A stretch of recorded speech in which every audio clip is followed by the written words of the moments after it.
ஐயா துணை அகிலம் கல்வி சாலை ஆராய்ச்சி நிலையத்தில் இணைந்திருக்கின்ற அனைத்து அன்புள்ளங்களுக்கும் அன்பான வணக்கத்தை கூறி இன்றைய தினம் அமிர்த பகுதியின் தொடர்ச்சியை பார்க்க இருக்கின்றோம். கலைக்கொட்டு மாமனுக்கு ஐயா சொல்லிய அந்த செய்தியை மீண்டும் தொடர்ச்சியை பார்க்க இருக்கின்றோம். விருத்தம் மறையினில் அடங்கா இறையினில் அடங்கா வணங்கிலும் அடங்காம் பல வகையிலும் அடங்காம் துறையினில் அடங்கா தொல்புவியில்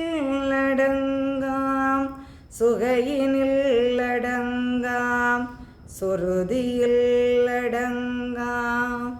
உறவிலும் அடங்காம் ஒளியிலும் அடங்காம் உகத்திலும் அடங்காம் ஒரு விதத்திலும் அடங்காம் புறத்திலும் அடங்காம் அகத்திலும் அடங்காம் புகழ்ந்துனை அடைந்திட பகத்துரை என பதத்தடிமிசை விழுந்தான்.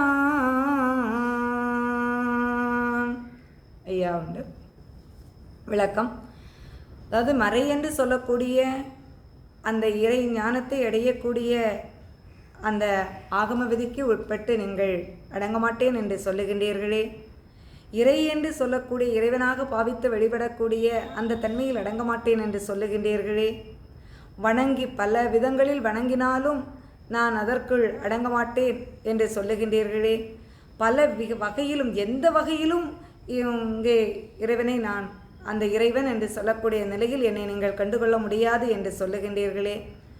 துறையிலும் அடங்க மாட்டேன், தான் நியாய வழி, துறை என்பது நியாய வழி, அந்த நியாய வழியிலும் அடங்க மாட்டேன் என்று சொல்லுகின்றீர்களே, தொல் புவி இந்த உலகில் எப்படி நீங்கள் என்னை வழிபட்டாலும் அதில் நான் அடங்க மாட்டேன் என்று சொல்லுகின்றீர்களே, சுகையினில் அடங்கா, அது சுகமான இனிமையான அந்த நிலையில் வாழ்ந்தும் என்னை அடைய முடியாது என்று சொல்லுகின்றீர்களே, சுருதி என்பது நாம் பாடல்கள் பாடுவதற்கு பலவிதமான இசைகளை இசைத்து, அதாவது பல கருவிகளை பல விதங்களில் இசைத்து இறைவனை தொழுது நிற்கக்கூடிய அந்த நிலை, அந்த நிலையிலும் அடங்க மாட்டேன் என்று சொல்லுகின்றீர்களே, உறவு எல்லா உயிர்களிடமும் அன்பு செலுத்தி தன்னுயிர் போல் பாவிக்க வேண்டும், அதாவது ஒற்றுமையாக இருந்தால் அங்கே இறையருள் பாவிக்கும் என்று சொல்லுவீர்கள், அந்த நிலையிலும் இப்போது இந்த கலியில் நான் அடங்க மாட்டேன் என்று சொல்லுகின்றீர்களே, ஒளியிலும் அடங்க மாட்டேன் என்று சொல்லுகின்றீர்களே, இந்த பிரபஞ்சம் ஜோதி சொருபனாக எங்கும் நிறைந்து ஏகமயமாக ஒரு சுடர்விட்டு கொண்டிருக்கின்ற அந்த ஒளியிலும் அடங்க மாட்டேன் என்று சொல்லுகின்றீர்களே, யுகத்திலும் அடங்கேன் ஒரு விதத்திலும், அதாவது இந்த யுகத்தில் இப்படித்தான் என்று சொல்லி மக்கள் வழிபட்டு வருகின்றார்கள், அந்த யுக நெறிப்படி வாழுகின்ற அந்த யுக நெறியிலும் அடங்க மாட்டேன், ஒரு விதத்திலும் அடங்க மாட்டேன், எந்த விதத்திலும் என்னை நீங்கள் கண்டுகொள்ள முடியாது, அகத்திலோ புறத்திலோ எங்குமே கண்டுகொள்ள முடியாது என்று சொல்லுகின்றீர்களே, அப்போது உங்களை புகழ்ந்து நாங்கள் அடைவதற்கு எந்த நெறியில் நாங்கள் வழிபட வேண்டும்? ஏன்னா இதற்கு முந்தைய வழிபாட்டு முறைகள் மூலம் எந்த விதத்திலும் ஆதி இந்த பிரபஞ்சம் படைக்கப்பட்டதிலிருந்து இறைவனை அடைவதற்காக மக்கள் எந்த நிலையிலெல்லாம் வழிபட்டு கொண்டு வந்தார்களோ அந்த நிலையிலெல்லாம் அடங்க மாட்டேன் என்று நீங்கள் சொல்லுகின்றீர்கள். அப்படி என்றால்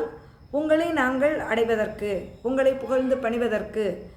நாங்கள், அதாவது ஒவ்வொருவரும் இறைவனை அடைவதற்கு ஒவ்வொரு விதத்தில் எடுப்பார்கள். சில பேர் இறைவனை பாடல் மூலம் பாடி மகிழ்வித்து இறைவனை அடைய நினைப்பார்கள், சில பேர் தர்ம காரியங்களை செய்வார்கள், சில பேர் யோக ஞானங்கள் செய்வார்கள், இப்படி பல நிலைகளில் இருக்கின்றது. அப்படி என்றால் நாங்கள் எந்த நிலையில் உங்களை அடைய முடியும், அதற்குரிய வழியை எங்களுக்கு வகுத்து உரையுங்கள், சொல்லுங்கள் என்று பணிந்து நிற்கின்றார் ஐயா உண்டு.